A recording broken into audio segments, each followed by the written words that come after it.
აღზრდის სკოლა მშობლებისათვის გრძელდება.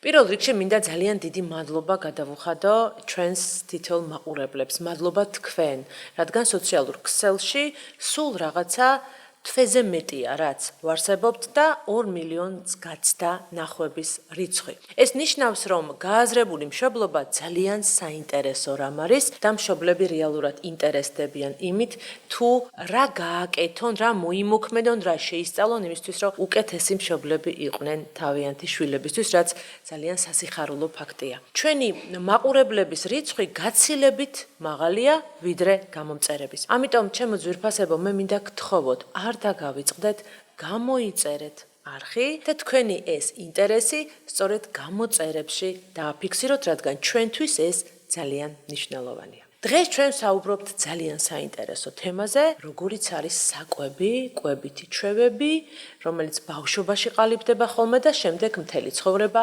გაყვება და ან ხელს გვიშლის, ან გვეხმარება ცხოვრებაში. პირველ რიგში გეტყვით, რომ ხშირად ჩვენი შრომის უნარიანობა, ჩვენი განწყობა, ჩვენი ხასიათი, ენერგია დამოკიდებულია ჩვენს ფიქრებზე და ემოციებზე. მაგრამ ისეც ხდება ხოლმე, რომ ჩვენი ფიქრები და ემოციები დაკავშირებულია და დამოკიდებულია იმაზე, თუ რას ვჭამთ. ამ თემაზე დღეს ჩვენი პოდკასტის სტუმარია ექიმი ნუტრიციოლოგი ნატა გაგოა. ნატა, გამარჯობა და ძალიან დიდი მადლობა, რომ გვეხმარებით ამ თემის გაშლაში. მადლობა, რომ მომიწვიეთ. დავიწყოთ ერთი ძალიან საჭიროებო საკითხით და პირველ კითხვას დაგისმევთ როგორც დედა. მე მყავს 6 წლის შვილი, რომელიც დადიოდა ბაღში, ახლა დადის სკოლაში და ერთ ძალიან უცნაურ პრობლემას ვეჩეხებით ხოლმე.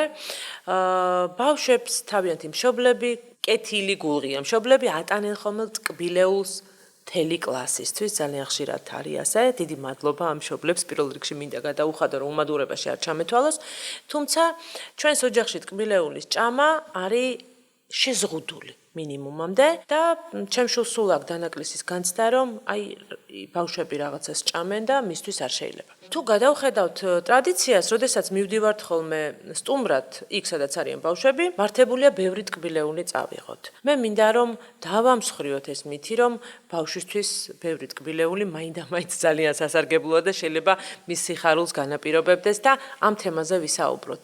რა ხდება მაშინ, როდესაც ბავშვი იმ რაოდენობით ტკბილეულს იღებს, რამდენიც მას გაეხარდება?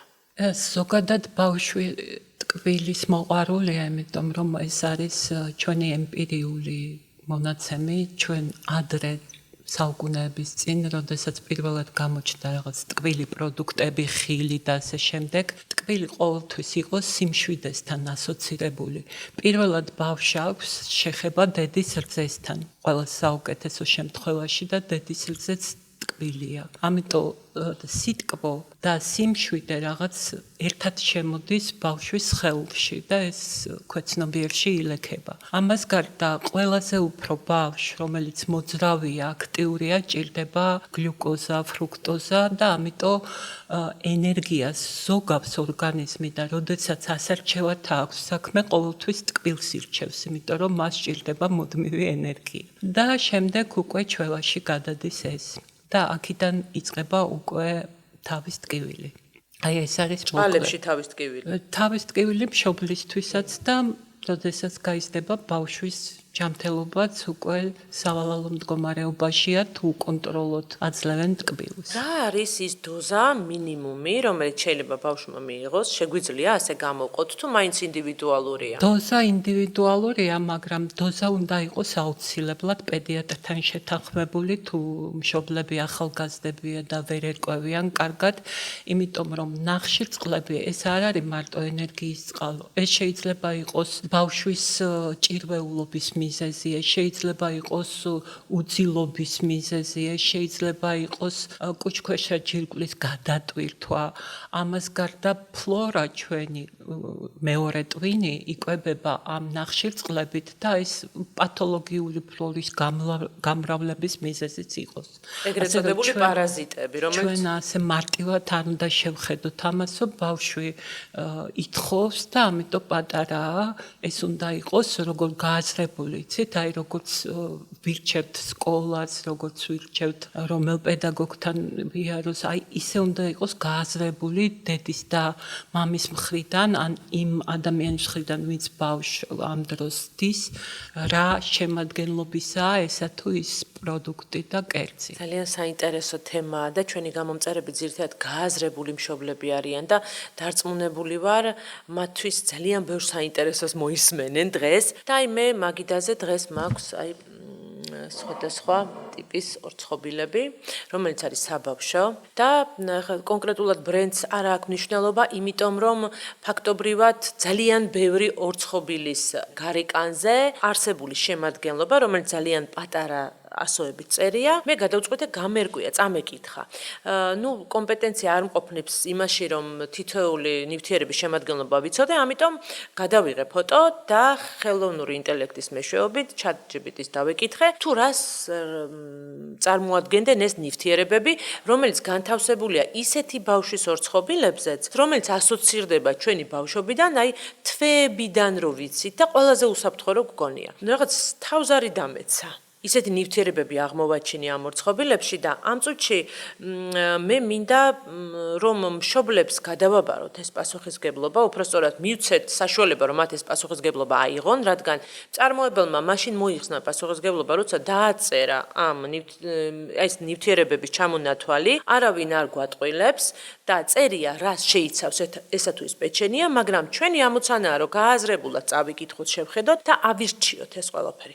თქვენ ალბათ უკვე იცით რაზე ვსაუბრობთ, ხო რა დანამატებზე და აი მე მაინტერესებს რას აკეთებს გრძელვადიან პერსპექტივაში ეს დანამატები, ეს აკრძალული ნივთიერებები, რომელსაც ჩვენ ბავშვებს ორცხობილებთან ერთად ვაძლევთ ბავშვებს. სისტემატური მოხმარების დროს ეს არის ალერგენი, ეს არის აგრესიული უჯრედისთვის ზოგადად და ჩვენ ვიცით რომ პატარები მათ არ აქვთ ისე ყარად განვითარებული კუჭქვეშა ჯირკვალი 3 წლამდე, მათი კუჭნაწლავი უფრო ფაქიზია და რეცეპტორებიც უფრო ბევრი აქვთ და აღქმის უნარიც უფრო მეტი აქვთ ვიდრე დასულ ადამიანს. ამიტომ თუ სისტემატურად და უკონტროლოდ იქნება ეს პროდუქტები, შეიძლება არა მარტო სიმსუქნე გამოიწვიოს და ალერგიული რეაქცია ასაკში, არამედ გამოიწვიოს ინსულინის გაუკუღმართებული გამოწყორცნა, რამაც შეიძლება მერე წარმოშვას ისეთი დიაგნოზი, როგორც არის შაქრიანი დიაბეტი ტიპი 2 და ამან გამოიწვიოს გულსის ზარღვთა პათოლოგია. საერთოდ ყველაზე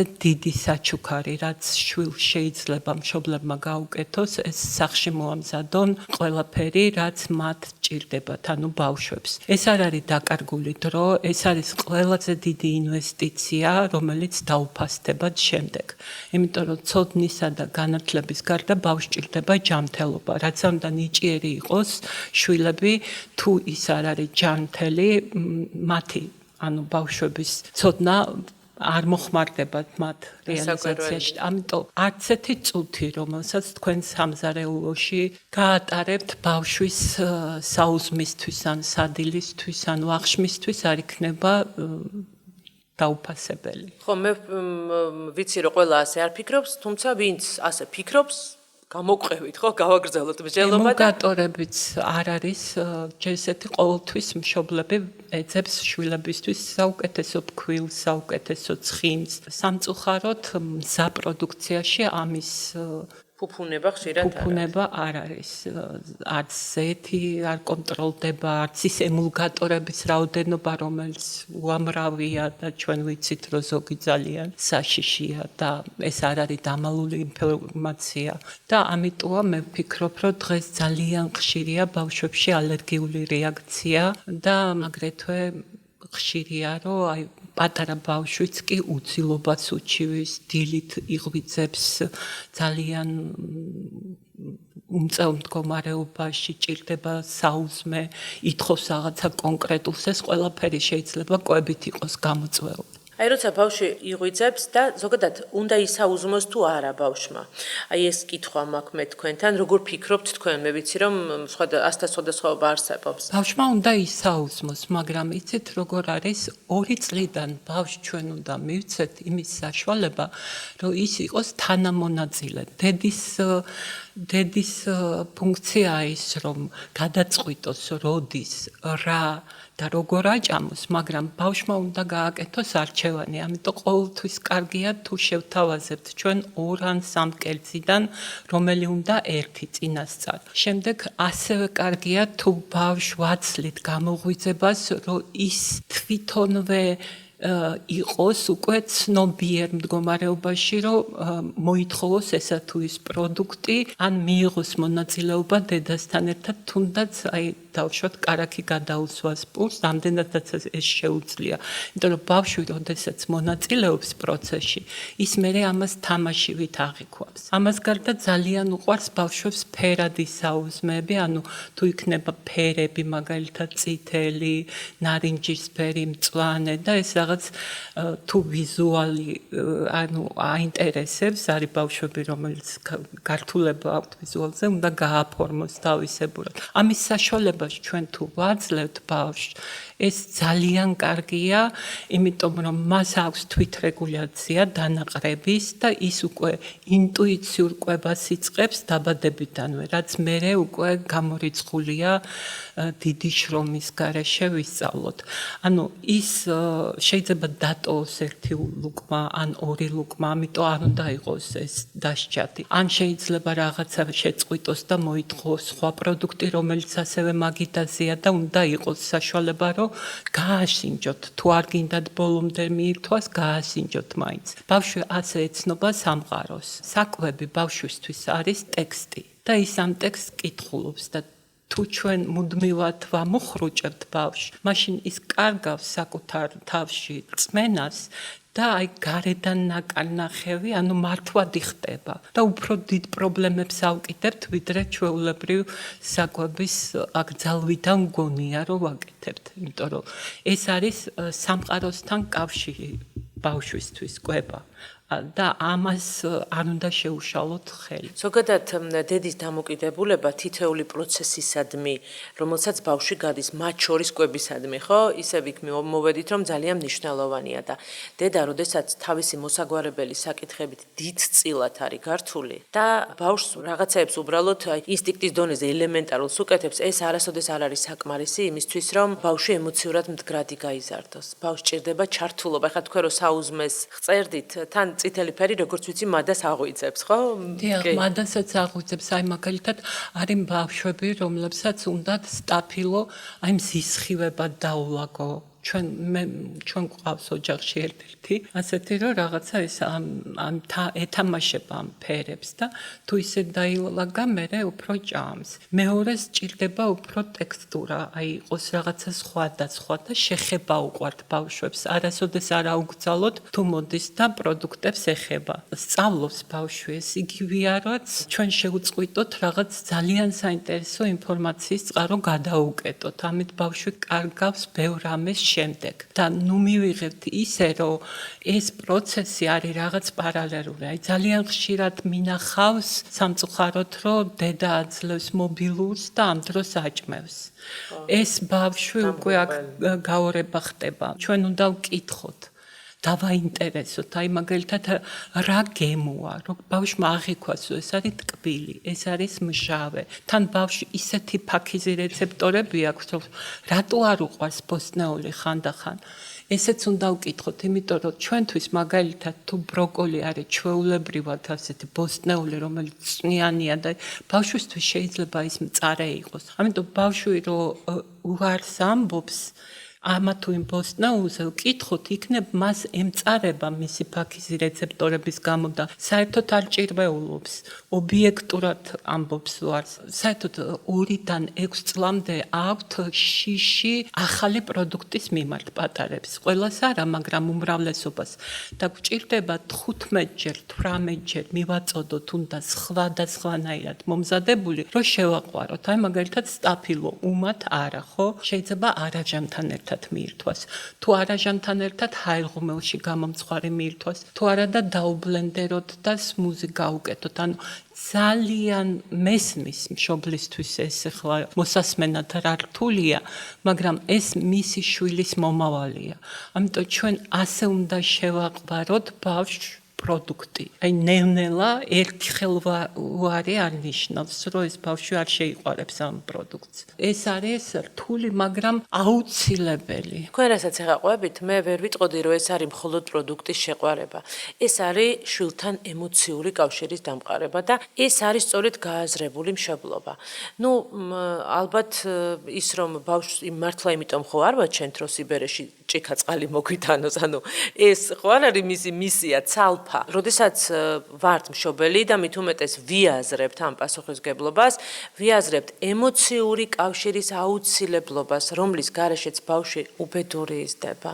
და შემდეგ ძალიან ბევრ საათს ატარებს ხოლმე ფსიქოლოგის კაბინეტში იმ დანაკლისის ძიებაში, რომელიც ბავშვობიდან აქვს წამოღებული და ეხლა თქვენ რასაც საუბრობთ, ჯერის რომ ფაქტობრივად ჯანსაღი კვება ნომერ პირველი, ანუ ჯანმრთელი ცხოვრების და ჯანმრთელობაში პირველი მამოძრავებელი ბირთვი არის კვება. და თუ შეუძლია მშობელს აი ორი ერთში თან ემოციური კავშირიც იქონიოს ბავშვთან, ეს არის არაჩვეულებრივი თამაში, ასე ვთქვათ, როგორც თქვენ ახლა აღწერეთ. მშობლებმა უნდა წარმოიდგინონ, რომ რასაც ბავშვს დღეს აჭმევენ, სულ რამოდენიმე თვეში ამ ბავშვების ორგანოთა ქსოვილებში იქნება, უჯრედში იქნება. ეს არის საშენი მასალა. როგორც აჭმევენ, ზუსტად ისეთი თვითკმარი ან ისეთი რაღაც დეპრესიული გაიზრდება ბავშვი. ჩვენ კვების პროცესში შეგვიძლია, როგორც თქვენ ბრძანეთ, ემოციებით იმდენად გავამდიდროთ ბავშვი. აი ძალიან ხშირია ბავშვები, რომ ემოციას ვერ გამოხატავენ. და მე რომ ვეკითხები, როგორ კვებავენ, ჩემთვის ძალიან საინტერესოა, როგორ კვებავენ ბავშვს. აი ვეუბნებით, რომ ჭამე, აბა ჩქარას სწრაფად წავიდეთ და ამ დროს ბავშვის ემოცია გადაიყლაპა საკვებთან ერთად. ესე იგი, იმან მიიჩვია, რომ ემოცია უნდა ჩაყლაპოს. და აქ უკვე არა მარტო როგორც თქვენ ბრძანეთ საკვებზეა ლაპარაკი, არამედ უფრო მნიშვნელოვანი პროცესები ითრგუნება. პატარა ვერაღი ქვამს რატოა ცუდი და კარგი. და როდესაც ჩვენ ვეუბნებით, რომ მაგალითად ეს ცუდია, ეს კარგია, ისე ვერ აღიქვამს როგორც დასული ადამიანი. ამიტომ მისი საყვარელი ზღაპრის გმირი უნდა დაუკავშირო, აი მაგალითად ინსულინი, როგორც აი ჯარისკაცი, რომელიც უჯრედს, ანუ სახლში აკაკუნებს, მიაქვს, რაღაცა დედამ და მამამ უნდა მოიფიქროს ისეთი, რომ ბავშვმა ეს ინფორმაცია მიიღოს მისი ასაკისთვის შესაძლებელი, მაგრამ სწორი, რომ გაიზრდება, რომ მიხვდეს, რომ აი ბავშვობაში რა უყურა ასე თამაში და თან კიდე ძალიან ცუდ საკეთებს მშობლები, როდესაც ეუბნება თუ წვნიანს დაამთავრებ, შოკოლადს მოგცემ. ესე იგი, ეს ბავშვის ენაზე ითარგმნება ასე, წვნიანი სასჯელია, შოკოლადი, ჯილდო. და შემდეგ, როცა ცხოვრებაში ჯილდო არ მოგცეს და გვინდა, იწყება არანორმალური მოხმარება შოკოლადის და ტკბილის, რომ პროექტი არ გამომივიდა და ტკბილი მაინც შევჭამო, ხო? და ზოგადად როგორი მნიშვნელოვანი ჩვენი კვებითი ქცევის აშლილობები იწყება ბავშვობაში. მე ყოველთვის მაინტერესებს, როდესაც ბავშვები მოყავთ, თუმცა პედიატრი არა ვარ, მაგრამ მოყავთ. ყოველთვის მაინტერესებს, როგორი აქვს ამ ბავშვს ძილი. ძილით იწყება ყველაფერი. როგორია, როცა იღვიძებს. როდის ეწყება შიმშილი. აი მაგალითად თუ ბავშვს მოშივდა ისაუზმა კარგად და შემდეგ 3-4 საათში კიდევ მოითხოვა საჭმელი, ეს ნორმა. მაგრამ თუ საუზმიდან საათნახევარში უკვე ჭირვეულობს, ითხოვს განსაკუთრებულად ნახშირწყლებს, აი ან შოკოლადს, ან ნაყინს, ეს უკვე დასაფიქრებელია. მას შეიძლება მიუთითებდეს. ეს კუჭქვეშა ჯირკვალი, ანუ ინსულინი რა მდგომარეობაშია, შაქარი ხო არ დაუვარდა.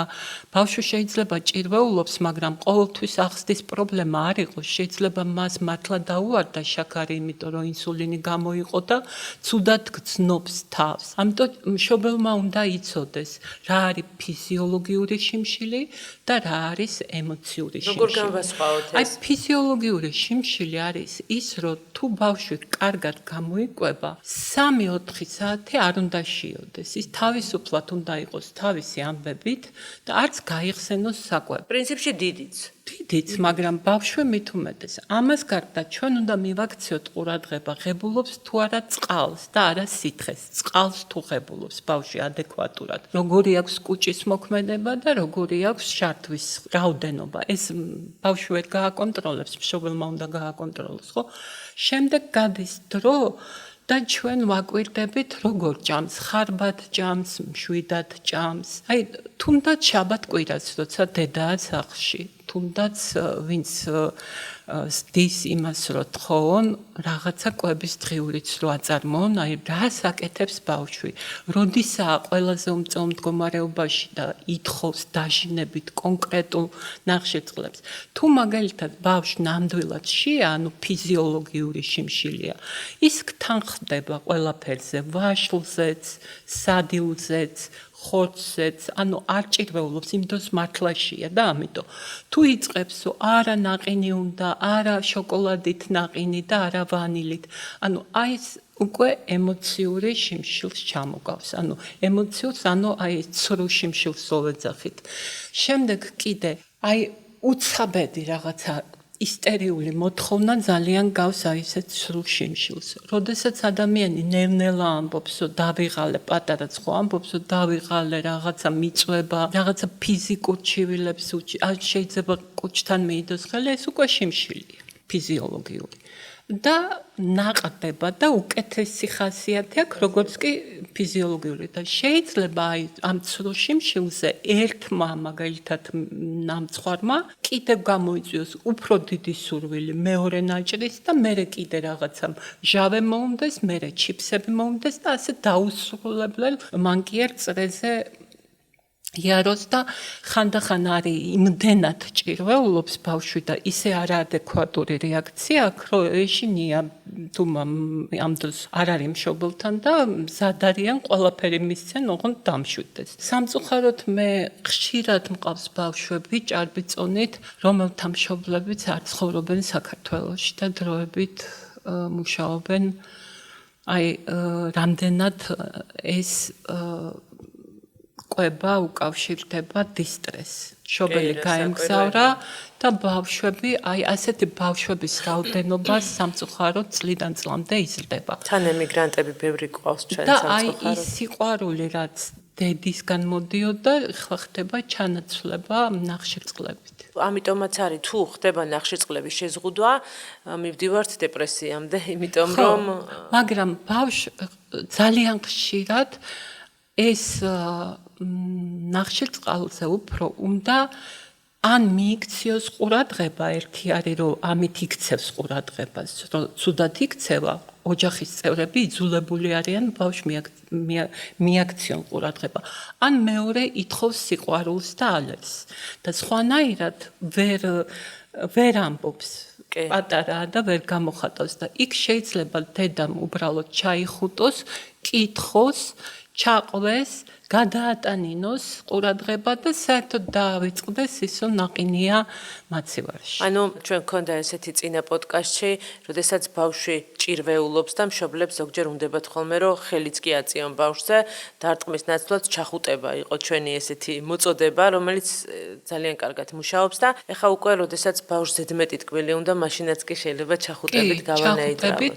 ყურადღების გადატანით შეიძლება აი მაგალითად განსაკუთრებით დააკვირდით რა დროს არის ბავშვი დაუცველი. შეიძლება მამა მოვიდა, ამ დროს მამა კიდე ჯერ სამსახურშია, ანუ ლაპარაკობს ტელეფონით და მისი ყურადღება რო ვერ მიიქცია, გააკეთა ეს სცენა. მამამ რო ამ დროს 5 წუთით მაინც გადადოს თავის საქმე, დაუჯდეს, რაღაცა მოუყვეს, იქ რაღაცა დაპირდეს, რაღაცა მოეფეროს, შეიძლება ბავშვს საერთოდ არ გაახსენდეს.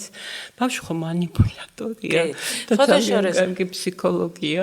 არა მარტო ბავშვი, ხშირად დასრულებიც ასე არიან, როდესაც ჩახუტება უნდათ, ყურადღება უნდათ, ის სიყვარული უნდათ და ვერ იღებენ და არც იციან როგორ გადადგან ნაბიჯები, იწყებენ დიდი რაოდენობით ჭამას და სხვა შორის მახსოვს გქონდა ესეთი რაღაცა ფსიქოლოგიური პროგრამა კვებასთან დაკავშირებით და იქ გქონდა ესეთი 7 ჩახუტება, მინიმუმ 7 ჩახუტება უნდა ქონოდა თითოეულ ამ პროგრამის წევრს და თითო ჩახუტება უნდა ყოფილიყო 3 წუთიანი მაინც. იმიტომ რომ რა უბრალოდ ისე კი არ შეეხო აი გემოგაუგო ამ ჩახუტებას და ბავშვს ძალიან უყვარს შეხება უყვართ განსაკუთრებით მშობლების და ახლობლების, იმიტომ რომ ამით ის სწავლობს. ყველაფერს, რასაც ბავშვი აკეთებს, ამით ღებულობს ინფორმაციას, რომელსაც ჩვენ ვერც ვიაზრებთ. ჩვენ გონია რომ რაღაცა წესია, რაღაც წესი არ არის. ხანდახან ალბათ ყველას დაუჭერია თავის თავი, რომ მიყვავს ბავშვი სადმე კაფეში ან რაღაც და აქაც ჩვენ ვცდილობთ, სანამ ბავშვი ჭამს, ჩვენ რაღაცა მივწეროთ, საქმე გავაკეთოთ, რაღაცა ჩვენი მობილურის მეშვეობით და ამ დროს ბავშვი შეიძლება იმ კერგზე უფრო უხარია, რომ ჩვენთან არის. ხო, სხვათა შორის აი საუბარი იმაზე, რომ ბავშვები არიან ეკრანს მიჯაჭვული, მე ვფიქრობ, უნდა დავიწყოთ იქიდან, რომ მშობლები არიან ეკრანს მიჯაჭვული. მაგალითი. კი და თან მესმის გამართლება, კი, მე ვმუშაობ, მაგრამ ბავშვისთვის ეს არგუმენტი არ არის. ბავშვს ყოველთვის უნდა დიდობა, შენ სულ გიჭირავს ტელეფონი, იმასაც სულ უნდა ეჭიროს ტელეფონი. დიახ, ასევე რას ჭამს მშობელი, ეს არის შვილისთვის გადამწყვეტი. ყოფილა შემთხვევები, როდესაც ბავშვმა კატეგორიული უარი თქვა მკურნალობაზე და მამამ დაიწყო კვება ისე როგორც ჯანსაღი კვება, დაიკლო წონაში და ბავშვი ისე მოეწონა მამის ეს ქცევა, რომ 2-3 თვეში გამოყო. აი ძალიან დიდი მნიშვნელობა აქვს როგორი კვებება მშობლები. ჩვენ რო გონია რომ ბავშვები ყურადღებას არ გვაქცევენ, არ არის ეგ სწორი. ბავშვები იკვებება ისე, როგორც მშობლები.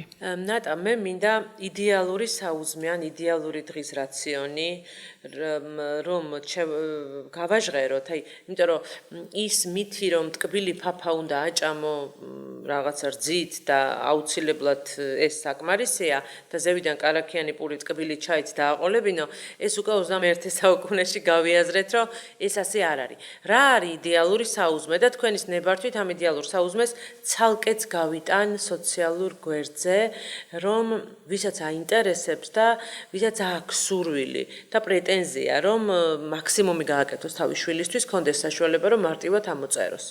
იდეალური საუზმე შეიძლება იყოს სხვადასხვანაირი, თუ ბავშვი სკოლაში მიყავთ და დიდი დროით ვერ ისადილებს და იქ მხოლოდ ხემსი ექნება, შეიძლება იყოს კვერცხი რაციონში, ყველის ნაჭერი, ანუ ცილა, ცხიმი, ამას გარდა პური, რომელიც ბავშვს უყვარს, ცოტა კარაქით შეიძლება ამ პურზე, თუ ბავშვი ნორმალური წონისა და არ აქვს ჯანმრთელობის პრობლემა და მივცეთ შემდეგ როგორც დესერტი, იოგურტი და კენკრა სეზონური. ოღონდ იოგურტი ნატურალური. აი ეს არის რას გულისხმობ ნატურალურში? ნატურალურში, ანუ რომელიც არ არის ემულგატორებით დატვირთული. არა, უბრალოდ რომელიც არაჟანივით არის, ანუ არ არის მასში არც შაქარი, არც ხილი. საკებია, კი. არ არის გავამდიდროთ, ხო. მეორე არის შეიძლება მაგალითად ბავშვი უყვარს ციციბურა დილით და აგრეთვე თუ ბიჭებს განსაკუთრებით სპორტული არიან, ხორცი უყვართ დილით. ასეთი პაციენტებიც მყავს, ქათმის ფილე მაგალითად აეროგრილში მომზადებული. ან მაგალითად თევზის ნაჭერი ასეთი ბიჭებიც.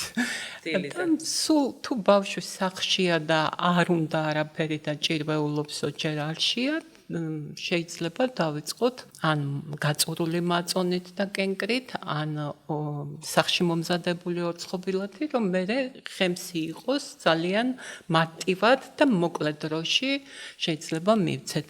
ასევე სახლში მომზადებული მიუსლი შეიძლება თხილით, თუ ალერგიული არ არის და ჩირით, ქართული ჩირით.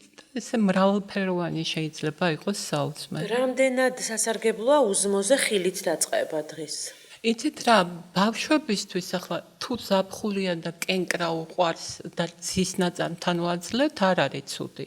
მაგრამ თუ არის ინსულინის პრობლემები, მაშინ აუცილებლად უნდა დილა დავიწყოთ თუნდაც რაღაც ცილოვანი პროდუქტით, აი ისევ მივდივარ კვერცხის ცილასთან განსაკუთრებით, კვერცხის ცილის ომლეტი მზადდება ბოსტნეულით და პური უყვარს ბავშვებს, ამიტომ თუ კუჭის პრობლემები არ აქვს, უხეში სხვადასხვა ქვილისგან შერეული პურს უმზადებთ, თუმცა ახლა სახშიც მზადდება, მაგალითად ბროკოლის პური, რომელიც სულ რაღაც 9 საათში შეიძლება გამოაცხო და ბავშვებს ასე მივცეთ ის პროდუქტები, რომლებიც არ უყვართ. საინტერესოა ბროკოლის პური, სიმართლე გითხრათ, პირველად მოვისმენთ. ან მაგალითად ბავშვს არ უყვარს ბოსტნეული, ხო? ვერასოდეს ვერ გაიგებს ის, რომ ფარში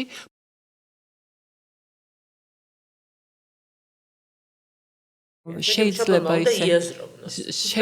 ისე შევფუთოთ, ამიტომ ყველა მშობელს აქვს შანსი, ჩვენ საერთოდ ისეთი ყველას რაც გვინდა, ყოველთვის პოულობთ გამოსავალს და ძალიან კარგია, როდესაც მშობელი გადის კონსულტაციას, ზოგადად როგორ ყვებოს ბავშვი ჯამთელად. როდესაც ბავშვს აქვს შაქრიანი დიაბეტი ან ალერგია, მაშინ დედებმა ძალიან კარგად იციან, როგორ უნდა ყვებონ. პურის ერთეულების დათვლაც იციან, როცა შაქრიანი დიაბეტი აქვს და სპეციალურ სკოლაშიც დადიან. აი ჯამთელი ბავშვების მშობლებმაც უნდა მიბაძონ ასეთ დედებს და მამებს. ეს არის აუცილებელი წინაპირობა იმისა, რომ მისი შვილი იქნება თვითკმარი, არა მარტო ჯამთელი, არამედ თვითკმარიც, იმიტომ რომ ბავშვი ჩართულია ამ პროცესში. შორის ზოგადად ადამიანებს გვახასიათებს ალბათ, საქართველოში მეტწილად, რომ პრობლემა როცა ჩდება, მერე ვიწყებთ მის მოგვარებას და წინასწარ პრევენციული ზომები მიღებული არ არის. და კარგი იქნება, რასაც თქვენ იძახით, რომ ჯამთელი კვებით მანამდე დავკავდეთ, სანამ გაჩნდება რაღაცა გარკვეული პრობლემები. ნატა, ერთი ძალიან საინტერესო ექსპერიმენტის მომსწრე ვიყავი, როცა საზღვარგარეთ ვსწავლობდი. ეს იყო ექსპერიმენტები დამწყებ ბიზნესმენებზე, სტარტაპერებზე, ასე ვთქვათ, და მათ იცოდნენ, რომ ექსპერიმენტში მონაწილეობდნენ, ოღონდ მათთვის არ იყო განმარტებული, რაში მდგომარეობდა მთლად ექსპერიმენტი და აღმოჩნდა, რომ ექსპერიმენტი იყო მათი კვების რაციონზე და გამომდინარე იქიდან 3 ჯგუფი მონაწილეობდა ექსპერიმენტში. სამივე ჯგუფში იყვნენ დაახლოებით ერთი და იგივე მონაცემების და ასე ვთქვათ, უნარების მქონე ახალგაზრდები, რომლებსაც რაღაცა გარკვეული მინიმალური თანხით უნდა ეწარმოებინათ ბიზნესი. და შემდეგ ეს ბიზნესის უნდა განევითარებინათ. გარკვეული ცოდნა ჰქონდათ მიღებული, მაგრამ აქ მთავარი არ იყო ცოდნა, მთავარი იყო კრეატივი, მთავარი იყო უნარები, ენერგიულობა, ქარიზმატულობა და ასე შემდეგ.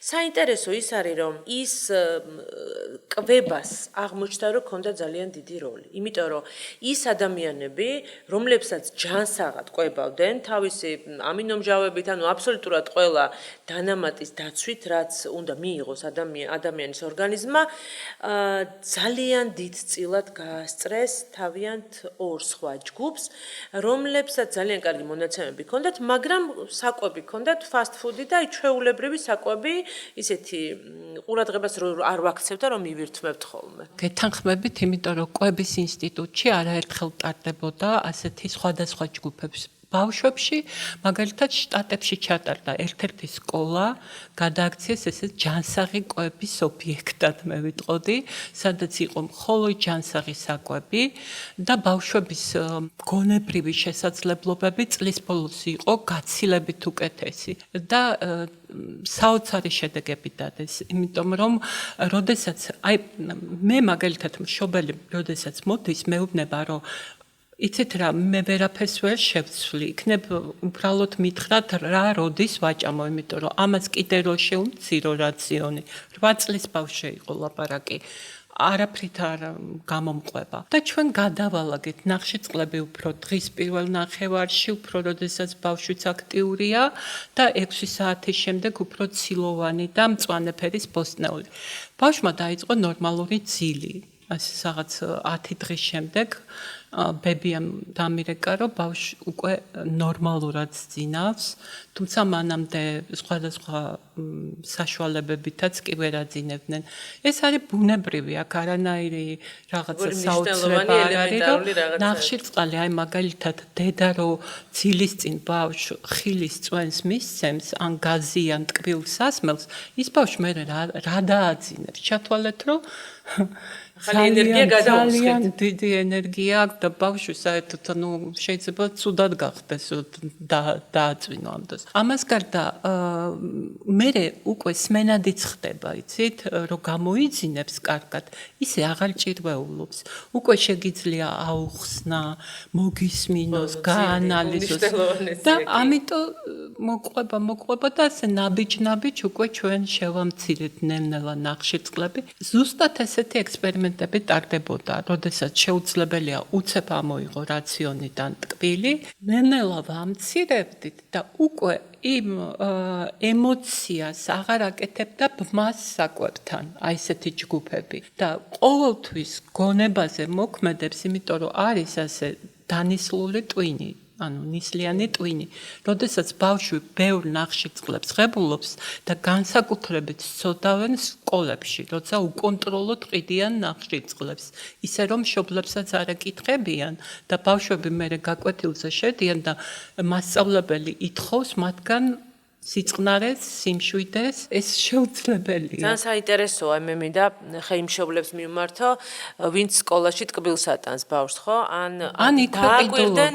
ხო, იმიტომ რომ ეხა თქვენ რო თქვით, რომ გადავავლე თვალი ჩემს ანაცნობას, სწორედაც რომ ყველაზე ესეთი მოუსვენარი ბავშვები არიან, ასე ვთქვათ. მოუსვენარი ბავშვია, ჭყალებში, იმიტომ რომ საერთოდ შეიძლება სხვა დროს არ იყოს მოუსვენარი. ფაქტობრივად ენერგეტიკულ სასმელს რო დავალევინოთ, იგივე ეფექტს ვიღებთ. ყოფილა რამდენჯერ შემთხვევა, ეს არ ნიშნავს, რომ ადამიანი უცოდინარია, უბრალოდ ვერ ერკვევა, რომ ღამე რო ტირის, მე ვაძლევ ტკბილ ძეს ან რაღაცას და მე კიდე აძინებს, ან ტკბილ ჩაის, გამორიცხულია. რა შეიძლება მისცეს ძილის წინ, აი როცა ბავშვი ძილის წინ მაგალითად ითხოვს საკვებს, ხო? მშია, ან რა შეიძლება მივცეთ, რომ ის იყოს რაც შეიძლება უსაფრთხო? უსაფრთხო შეიძლება იყოს აი ცოტა ცილა, რაც თქვი, ან ხორცის პატარა ნაჭერი და მწვანე ფერის ბოსტნეული გააჩნია ასაკსაც, ან თუ კარგად არის დანაყრებული და შესთავაზე უნდა ბავშვს.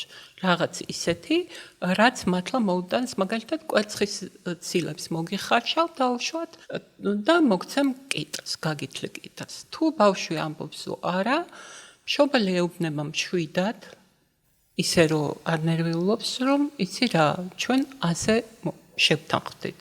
რომ ამა და ამ საათი რაღაცაში ბავშვმა შეთანხმება უნდა გქონდეს უნდა მიიღოს. მე არ ვიცი, შეიძლება ფსიქოლოგები არ მეთანხმებიან, მაგრამ ბავშვი კვებაში აი რაღაცა წესები არის და ამართლებს, რომ მაგალითად 2-დან 3 საათამდე თუ გინდა, კი ბატონო. ეს გინდა, დავუშვათ 2-3 ვარიანტია, ხო? კი ბატონო. სხვა დროს. ეს არ არის ბავშვის ბული. მეც გეთანხმებით, აზრი ორად არის გაყოფილი, რომ ზოგადად ბავშვს თუნდაც დაბადებიდან უნდა განუსაზღროთ საათები, როდის უნდა იკვებოს, თუნდაც დედის რძით, ან არ უნდა განუსაზღროთ ეს საათები და აი ძალიან ხშირად არის, რომ ბავშვის ყოველ წამოტირებაზე თუ ჩვენ მას ვაძლევთ საკვებს, ხო? ეს მე ხდება ფაქტობრივად პროგრამა, პატერნი, რომ მე ცხოვრებაში ყოველ წამოტირებაზე, ბჭყალებში, ყოველ პრობლემაზე მინდა რომ რაღაცა ვჭამო. ამიტომ თუ ეს არ არის ასე განსაზღვრული, ეს ძალიან სერიოზული ნეგატიური შედეგების მომტანია უკვე დასულ ცხოვრებაში. გეთანხმებით. ამართლებს სხვადასხვა ინგლისური კვების კულტურა, აი ბავშვებში, როდესაც დრო არის, როდის უნდა მიირთვან პეჩენია, როდის ძესთან ერთად, ანუ საათებია გამოყოფილი და სპეციალურად ძიძებს ამზადებენ ისე, რომ აი ეს ნუტრიციოლოგიური საშუალებებით აი ცოდნით გამოყვებონ ბავშვები ისე, რომ შემდეგ ისინი არ ჭირვეულობდნენ და არ ქონდათ კვებითი ქცევების დარღვევა. იმიტომ რომ სხვანაირად ბავშვი ვერ ხვდება თუ 24 საათი ბავშვი ხედავს, რომ ეს არის უკონტროლოდ და შეუძლია აირჩიოს, რა თქმა უნდა, ის მე არც წვნიან შეჭამს, არც ხორცს შეჭამს, კალორიები მიიღო, მე რა რომ ცარიელი კალორიებია დანაყრდა იმ წუთში და მე ყოველთვის არის დამოკიდებული ასეთ პროდუქტებზე, ამიტომ რომ აქ ოქროშვალედია, რაღაცაში უნდა ვიყოთ ძალიან კატეგორიულები, მაგრამ ისე რომ მისი აზრიც გავიგოთ. და აუცილებლად უნდა უთხრათ, რომ ემოცია რომ გამოხატავთ ჩემთვის გასაგებია მას რო არ მოსწონს რომ მე მაგალითად პეჩენიას არ ვაძლევ მე ეს მესმის მაგრამ ვერ გავაკეთებთ ამიტომ და ამიტომ როდესაც ბავშვმა იცის რომ რაღაცას არ ვაძლევთ მაშინ ის ღებულობს ამას და თუ ეუბნები იმიტომ რომ ასია საჭირო შეიძლება ეს უკვე ტრავმა იყოს ხო არ არის ესეთი მართებული ახსნა ვივართ იმაზე რომ ფსიქოლოგიურად უნდა მიუდგეს შობელს უნდა კონდეს, სულ უნდა იმატებდეს გარკვეულ ცოდნას, როგორ შეცვალოს და როგორ დახვეწოს მიდგომები. აი თუნდაც სკოლაში, კერძო სკოლებში ძალიან ბევრგან, სადაც აქვს ბავშვს არჩევანი ნამდვილად რომ აირჩიოს რა ჭამოს, თუმცა არჩევანს აკეთებს მაკარონს. სულ, ხო? ამიტომ მე მესმის ახლა თუ მაკარონი არ იქნება, შეიძლება საერთოდ არაფერი არ ჭამოს, ამიტომ ჯობია რაღაც ჭამოს, მაგრამ ხომ უკვე ძალიან ბევრი დეტალი არის, რომელიც ძალიან მნიშვნელოვანია და ყველაფერს ვერ გავაკონტროლებთ, მაგრამ თუ მშობელს აქვს საშუალება, რომ საუზმე მაინც, ან მერე ვახშამი მაინც მოუმზადოს, ან შაბათ-კვირას მაინც დაკავდეს, ბავშვის ჯანმრთელი საკვებით, კი მე გეთანხმებით, რომ ეს უნდა გაკეთდეს მთელი სიყვარულის და ემოციის ჩადებით, იმიტომ რომ ეს არის ნამდვილად არის ინვესტიცია. კიდევ ერთი ესეთი საინტერესო ფაქტი ახლდა იმ ექსპერიმენტს, რომელზეც მე ვსაუბრობდი. შემდგომ არსებობდა გარკვეული რვეული, დღიური, სადაც შენ უნდა ჩაგეწერა, რას მიირთმევ დღის განმავლობაში, იმიტომ რომ თქვენ ალბათ უკეთ გეცოდინებათ, რომ ძალიან ხშირად ადამიანები არ აცნობიერებენ რას მიირთვეს და იძახიან, რომ არაფერი არ მიირთვეს, ხო? არა და აღმოჩნდება, რომ ძალიან ბევრი ისეთი რამ აქვთ მიირთმეული, რაც საერთოდ ვერ ეტევა ჯანმრთელი ცხოვრების წესს რაციონში და გარდა ამისა შემოთავაზებული იყო ამ დღიურში, გაკონტროლებული იყო, ანუ როგორ ხასიათზე ვარ, ენერგიაზე ვარ თუ არა, ანუ მიზნები, რომელიც გამაჩნია, ანუ როგორ მეჩვენება, მარტივად მეჩვენება, მიღწევა თუ мотивация არ მაქვს, მერთულება. და ანუ ესე ძალიან საინტერესო კითხვები იყო და ფაქტობრივად ამითი შენ ხვდებოდი, გარდა იმის ჯანმრთელი ცხოვრების წესისა, კიდე გამოყავდა შენი იდეალური საკვები, იმიტომ რომ მაინც ხო ინდივიდუალურები ვართ, ხო, თითოეული ჩვენთაგანი და ორი თვე კეთდებოდა. მახსოვს რომ ძალიან გაუჭირდათ ადამიანებს, რომელსაც ჰქონდათ სურვილი რომ ეს ექსპერიმენტი ჩაეტარებინათ თავის თავზე, ეს ორი თვე რუტინულად სულ რო წერო, უბრალოდ წერო რას მიირთმევ და მე თავს როგორ გზნობ, თუმცა უკვე 2-3 კვირის მერე გასაგები იყო რა საკვები გაძლევს ენერგიას და რა საკვები გართმევს. აი ისეთი სინათლე შემოქონდა, ანუ მომენტალურად ხდებოდი გარკვეული ადამიანი გააზრებული იმაში თუ რა ხდება შენს თავს, როცა მაგალითად ხასიათზე არ ახარ. ეგ არის ყველაზე კარგი რამ, ეგ არის ინტუიციური კვება, როდესაც რაღაც სისტემებზე დაფუძნებული ცოდნის შემდეგ ნებისმიერი ადამიანი, როგორც უნიკალური სისტემა, ღია სისტემა, საკუთარ უკვე კვების რაციონს ირგებს ისე, როგორც მას უნდა. და ეს არის ყველაზე უფრო მისთვის სასარგებლო.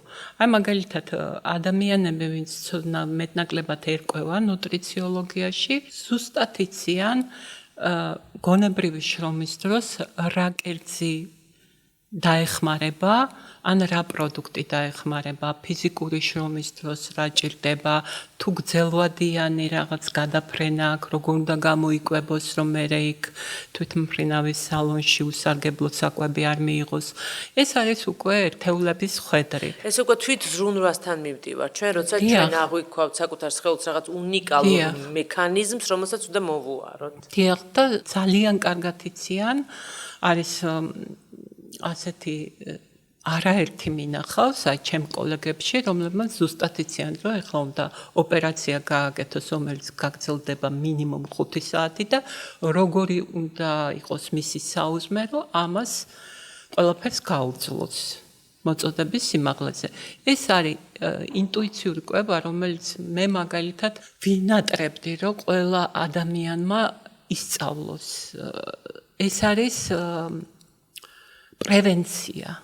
აი პრევენცია როგორც ძილის რეჟიმზე ვლაპარაკობთ, ხო, ძალიან ბევრს, როგორც ვლაპარაკობთ წყლის მიღების რეჟიმზე, როგორც ვლაპარაკობთ ფიზიკურ დატვირთვაზე, ასევე ამ სისტემებიდან გადასვლა ინტუიციურ კვებაზე, როცა მე მოქნილი ვხდები და ვიცი, დღეს დავუშვათ მილანში ვარ, ლექცია მაქვს, რა უნდა გავაკეთო, ხვალ მიფრინავ, აი როგორ გამოვიარო ეს ურთულესი გზები, დაღლილობა, ასაკიდან გამომდინარე, ყველაფერი ასე ცხოვრობს ადამიანები, რომლების ცხოვრების ხარისხი არის ძალიან მაღალი.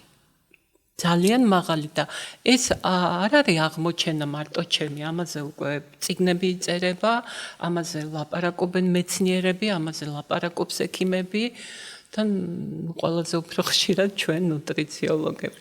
აი ძალიან საინტერესოა კიდე ორსული ქალის შემთხვევაში, როდესაც ადრე უფრო იყო მიღებული, რომ ორსულ ქალს რაც უნდა შეეძლო ყველაფერი ეჭამა.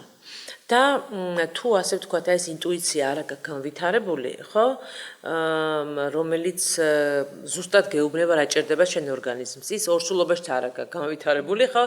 ის უფრო დანაკლისებს აჩენს და ეს შეიძლება ძალიან გარეგანი იყოს და ძალიან ხშირად ხდება, რომ ორსულობა ხდება საფუძველი იმისთვის, რომ ადამიანმა დაარღვიოს ყველა თავის ჯანმრთელი ცხოვრების წესი და რაც გაეხარდება ის ჭამოს. აი ეს მითიც რო დავამსხვრიოთ. ეს მითი საბედნიეროდ დაიმსხვრა, ახალგაზრდები ჩემთან მოდიან, ისე მიხარია, როდესაც ახალგაზრდა ქალი შემოდის და მეუბნება 3 თვეში, 5 თვეში გეგმავ ორსულობას და რა გავაკეთო, როდესაც ჯერ კიდე ამზადებს ორგანიზმს, აი მაგალითად თუ მწეველია, მიატოვა მოწევა, რა გააკეთოთ, რომ არ მოიმატოს მოწევის შეწყვეტის შემდეგ, როგორ მოემზადოს და ეს 9 თვის განმავლობაში რომ მივყვები, ჯერ მატება არის რაღაც 8-12 კილო და მეტი არა და ამას გარდა თვითონ დედაც მხნეთ არის და ბავშვი იბადება ძალიან კარგი მონაცემებით. ესეც არ არის ახლა მარტო საქართველოში, არის მთელი ესეთ მომსახურების სფერო, სადაც ფსიქოლოგებთან ერთად ნუტრიციოლოგებიც მუშაობენ, სუნთქვით ვარჯიშებს აკეთებინებენ დედებს და აი ეს არის ის ფსიქონუტრიციოლოგია, რაზეც ჩვენ ხშირად ვლაპარაკობთ დღეს, რომ ნუტრიციოლოგია მარტო დღეს ესე ცალკე აღარ არის საკმარისი, იმიტომ რომ იმდენი კითხვა ჩდება, რატომ და იმდენად პერსონალური ხდება უკვე მედიცინა და ერთ ადამიანზე მორგებული, რომ აქ ფსიქოლოგიური კომპონენტებიც ძალიან მნიშვნელოვანია. კი, სადაც მივდივართ იქამდე, რომ ადამიანი, რომელიც ვერ ამარცხებს ამ კვებით ჩვევებს, ხო? და ამის უკან შეიძლება იდგეს, რომ ბავშვობაში არ ეთამაშებოდნენ, ხო? ფაქტობრივად შეუძლებელია, რომ ეს ორი მეცნიერება რაღაცა ერთმანეთის გარეშე არსებობს. ძალიან ისოგება დროც, უფრო მოკლე დროში ვაღწევთ უფრო კარგ შედეგებს და ფინანსურადაც უფრო მომგებიანია, რა თქმა უნდა, ესეც არ არის ალბათ ცოტა. კი, რასაკვირველია. მინდა ვისაუბროთ ზოგადად ჩვენს კუჭნაწლავზე, ჩვენს ნაწლავურ ფლორაზე, მინდა ვისაუბროთ მიკრობიომზე. სამწუხაროდ ძალიან ბევრ ადამიანს აქვს კუჭნაწლავთან დაკავშირებული პრობლემები და ძალიან ბევრი ადამიანი ამ თავისი ორგანოს ფუნქციონირებას და ზოგადად ორგანიზმის ფუნქციონირებას არ იცნობს. და რას წარმოადგენს ეს ჩვენი მეორე ტვინი, რითი შეიძლება ის დავაზიანოთ და რითი შეიძლება აღვადგინოთ, რომ ავუხსნათ ჩვენს გააზრებულ მშობლებს. ჩვენი მეორე ტვინი, ანუ კუჭნაწლავის სისტემა, ნაწლავები ძალიან მგრძნობიარეა ჩვენს მდგომარეობაზე, ანუ თუ დისტრესში ვარ, შეიძლება ერთი დღის განმავლობაში განვითარდეს კუჭის წყლული, ესეთი პაციენტიც მყავდა. ერთი დღის განმავლობაში განვითარდა, წინა დღეს ჰქონდა კვლევები ჩატარებული და განვითარდა ისე, რომ ქირურგიული ჩარევაც დაჭირდა. ბავშვებში განსაკუთრებით ბევრი რამეა საყურადღებო. როგორ ჭამს?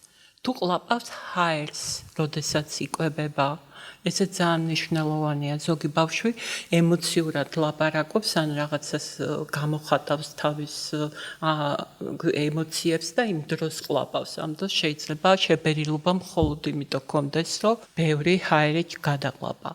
ძალიან ხშირია სამწუხაროდ ვირუსების გამო და გართულების გამო შემდეგ ანტიბიოტიკოთერაპია. და აქ ძალიან დიდი როლი აქვს პედიატრს, როგორ დაუნიშნავს შემდეგ, როგორ აღუდგენს ფლორას, ეს რუტინული და ძალიან შრომატევადი საქმეა. და მშობელი უნდა გაყვეს და ყოველთვის აკონტროლოს ბავშვის კუჭის მოქმედება და თუ შეამჩნია, რომ ბავშვი აი ძალიან დიდი რაოდენობით ნახშირწყლებს ითხოვს, ეს შეიძლება იყოს B12-ის ნაკლებობა, ეს შეიძლება იყოს ფერიტინის ნაკლებობა, თუთიის ნაკლებობა, მაგნიუმის ნაკლებობა, ასევე რკინის ნაკლებობა სისხლში. ამიტომ ჩვენ ყოველთვის დავაბრალებთ ბავშვის ხასიათს და მის უზნეობას. მივიყვანოთ და გავუკეთოთ კვლევები. პედიატრთან შეთანხმებით, იმიტომ რომ თუ გამოსწორდა ის, რომ ბავშვს აქვს მაგალითად რკინის ნაკლებობა და რკინა აღდგა, ამით მშობელიც დაისვენებს და ბავშვიც, ხო? ამას გარდა შეიძლება იყოს ეგრეთ წოდებული ჭიების თემა, აი, როდესაც ბავშვი ცხოველთან ურთიერთობს, ან რაღაცნაირად ისე დაუცველია და გაყავთ ეზოში ხშირად და თამაშობს და კომუნიკაციაშია ყველა ბავშვთან, ესეც ხანდახან ხდება გაუკუღმართებული კვების რაციონი ამ დროს პირდაპირ კავშირში ამასთან და ესეც გამოსასწორებელია. მაგრამ თუ უკვე ისეთი მდგომარეობაა, როდესაც ბავშვი ხდება უფრო რაღაც დეპრესიული და ეს უკვე მეტყველებს იმაზე, რომ პათოლოგიური ფლორა გაზრდილია და ის კარნახობს უკვე ტვინს როგორ მოიქცეს და არა პირიქით, იმიტომ რომ ცთომილი ნერვის მეშვეობით ჩვენი ინფორმაცია 90%-ით მიდის პირდაპირ ნაწლავებიდან ტვინში. ამიტომ ზოგჯერ რა უფრო გვმართავს ჩვენ არავინ იცის. ნაწლავების ფლორა თუ ჩვენი ტვინი. ხოჭერს მახსოვს ამერიკაში ერთ-ერთ კლინიკაში, ანუ ფსიქიატრიული პაციენტების კურნალობას იწყებდნენ ნაწლავების გაწმენდით და ფლორის მოწესრიგებით, კი. რა და რა მომენტი იწყება, იცით? იწყება ანთებითი პროცესები. შეიძლება მიკროელემენტებით გაღარიბდეს ამ დროს ფლორა და ბავშვი ჭამდეს, მაგრამ არ იწოვდეს ორგანიზმი, იმიტომ რომ ფლორაა გაუკუღმართებული და იმდენად უკვე მულტიკომპონენტური იყოს ეს ჩივილები, რომ აი გაგიგონიათ ალბათ, რომ ბავშვი დაყავთ საუკეთესო ექიმებში, საუკეთესო კვლევები, მაგრამ მაინც ვერ არის ეს ბავშვი კარგად და რაღაცა ერთი თვე თითქოს კარგადაა, მეორე თვეს ისევ ცუდად ხდება, რაღაცა ქავილი აქვს კალზე გამონაყარი. ეს შეიძლება ყველაფერი პირველ წყარო იყოს ჩვენს ბავშვის ნაწლავებში. ეგრეთ წოდებული პარაზიტული ფლორის გამრავლება, პათოგენური, ან იქ სხვადასხვა რაღაცა, ან ვერ იწოვდეს ორგანიზმი იმას, რასაც ჩვენ კი კვებებავთ, იდეალურად შეიძლება, მაგრამ არ იწოვდეს ბავშვის ორგანიზმი. კი, ძალიან საინტერესოა, აი თქვენ ანტიბიოტიკოთერაპიის შემდგომ ახსენეთ, სამწუხაროდ, მქონია შეხება მე მსგავს პროცესთან, როცა მე ხდება ნაწლავური პროცესის ნაწლაური ფლორის აღდგენა და ეს მოითხოვს თვეებს. სხვათა შორის ძალიან ბევრი პედიატრი ვიცი, რომელიც რაღაცა ერთკვირიან ან რაღაც 5 დღიან ციკლს ნიშნავს, ან საერთოდ არ ნიშნავს ამ აღმდგენ, ასე ვთქვათ, ფლორის შემცველ პრეპარატებს. და ძალიან მნიშვნელოვანი ფაქტორია, იმიტომ რომ ზრდასრულებში ფაქტობრივად უდიდეს უმრავლესობას აქვს ნაწლავებთან დაკავშირებული პრობლემები, საჭმლის გადამუშავებასთან დაკავშირებული პრობლემები. დიახ, ასეთ დროს არის კვების პროტოკოლები და ამ კვების პროტოკოლთან ერთად უნდა დაინიშნოს ის ფლორის აღმდგენები. სხვანაირად მარტო ფლორის აღდგენი არ მუშაობს. არის ანთების საწინააღმდეგო კვების პროტოკოლი, არის როდესაც მიკროელემენტებით ღარიბია ბავშვის ორგანიზმი და ამას უნდა ძალიან არა მარტო ისე რაღაც სტრაფარეტულად მიაწოდო დიეტა, გაყვე უნდა ამ ბავშვს დინამიკაში და მაშინ მისი ორგანიზმი ამას ყველაფერს დააფასებს. მაგრამ აქაც დიდი შრომაა არა მარტო ექიმის, არამედ მშობლებისაც, იმიტომ რომ პატარას უნდა თუ ბაღში დადეს ან სკოლაში, ყველგან დააკონტროლონ მისი კვება, იმიტომ რომ ძალიან ხშირია გლუტენის ალტერნულობა თუ აქვს ბავშვს და სახლში იდეალურად იკვებება, მაგრამ სკოლაში რაღაცა მისცეს უწილად და მეგობარმა და ამის გამო არ არის შედეგი. და ასე დროს ხვდებით როგორ სახში როდესაც არის შაბათ-კვირას ანუ არტადეგები როცა აქვს მაშინ აქვს შედეგი სკოლაში რომ მიდის ეს შედეგი რაღაც ხრება და ხვდებით რომ რაღაცა ხდება იქ ისეთი რაც უკვე არ ჩდება ამ პროტოკოლის ფარგლებში. ფოთაშორის გამოდის რომ თითქმის ყველა გადაცემაში ვახსენებ ამ ფაქტს, იმიტომ რომ ძალიან დიდი მადლიერება გამაჩნია ჩემი შვილი დადიოდა ამუნაშვილის საავტორო ბაღში, სადაც პირველად რომ გადავხედეთ საკვებ რაციონს, ცოტა პროტესტი გაგვიჩნდა, იმიტომ რომ ყველანი მივხვდით რომ ბავშვი არაფერს არ შეჭამდა. იმიტომ რომ ისეთი საკვები იყო იქ, რომელსაც სახში არ ვაკეთებთ, ხო? ანუ იქ ბროკოლი, ოსპის სუპი, ყველაფერი არ იყო არანაირი კარტოფილი ფრი და არანაირი მაკარონი, მით უმეტეს კეჩუპი და ასე შემდეგ. და ნელ-ნელა ბავშვებმა თავიდან კი მოგვიწია ამის გადატანა, რომ არაფერს არ ჭამდა ბავშვი. ნელ-ნელა ბავშვებმა დაიწყეს სწორად კვება. და იქ იყო ძალიან საინტერესო ესეთი შინაგანა წესი, რომ არც ერთ მშობელს არ შეეძლო რამის გამოტანება და მით უმეტეს რამეზე დაეპატიჟებინა სხვა ბავშვი და მაშინაც კი როცა იყო დაბადების დღე, მაგალითად ვინმესი და უნდა მოეტანათ ნამცხვარი ან რაღაც ტკბილეული, აუცილებლად ყველას სათითაოდ ეკითხებოდნენ, შეიძლება თუ არა რომ ეს ტკბილეული მოვიტანოთ და თუ ჯგუფში იყო ერთი ბავშვი მაინც, ვისაც ჰქონდა რაღაცის აუტანლობა, რაღაც არ ეჭმეოდა, შესაბამისად ნამცხვარი უბრალოდ არ მოქონდათ და აი როგორი სწორი მიდგომაა და როგორი მნიშვნელოვანია ეს, რომ გავითვალისწინოთ, ჯერ ჩვენთვისაც ძალიან კარგია, ხო? თუ გავითვალისწინებთ და სხვებიც გავითვალისწინოთ, ვინც ჩვენს გარშემო რა არის. თქმა უნდა, ეს არის პასუხისმგებლობა, იმიტომ რომ ჩვენ ხო არ ვიცით ბავშვს რა ჯერ შეიძლება ალერგიულია რომელიმე ინგრედიენტი. და ეს უბრალოდ აი შეშილო კამფეტი შეიძლება ძალიან ცუდად დიაბეტი ტიპი 1 და მშობელი ითვლის პურის ერთეულებს და ну წარმოიდგინეთ რა ჩიხში შეგვყავს რა შედეგი შეიძლება დადგეს რა შედეგი ამიტომ ყოველთვის საჭიროა რომ მე ვეთანხმები რომ შეიძლება ეს ბავშვისთვის პირველად იყოს პროტესტი მაგრამ როგორც ახლა რაღაცა საგანს ვასწავლით და ჩვენ გვაქვს ჩვენი სისტემა ხო პედაგოგს აქვს თავისი სისტემა დავუშვათ უნდა ასწავლოს ამ თანმიმდევრობით იქ ხო არავინ არ ჩაერევა ასევე უნდა იყოს სკოლა პასუხისმგებელი რაღაცაზე, სადაც უკონტროლოდ არ უნდა იყიდებოდეს ყველაფერი, იმიტომ რომ ბავშვი ცოდვაა, ეხლა თუ შედიხარ და ყველაფერს გაძლევენ, რაც გინდა და გიხარია, რატომაც არა? პატარაა.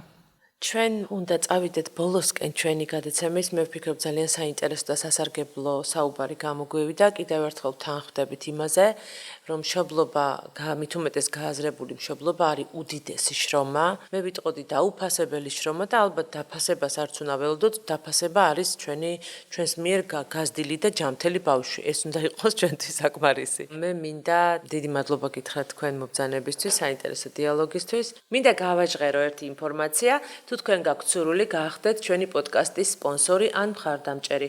აგრეთვე თუ გაქვთ სურვილი ისაუბროთ რაიმე საინტერესოზე, რაც ეხება მშობლებს და ბავშვებს, მოგწერეთ მითითებულ მეილზე. ჩვენი გადაცემის პარტნიორია Ed Production-ი, პროფესიონალთა გუნდი, რომელიც იღებს ჩვენს პოდკასტებს. ჩემს ჩაცმულობაზე ზრუნავს Dressing Room სტუდიო. აგრეთვე გადაცემის სპონსორია ფსიქოლოგოსი და კოუჩინგის საერთაშორისო ასოციაცია. აუცილებლად გამოიწერეთ ჩვენი არხი თუ მოგწონთ ჩვენი გადაცემები, რადგან ეს იქნება თქვენს მიერ ჩადებული ინვესტიცია ჩვენს საქმიანობაში. ბედნიერად ბრძანდებოდეთ.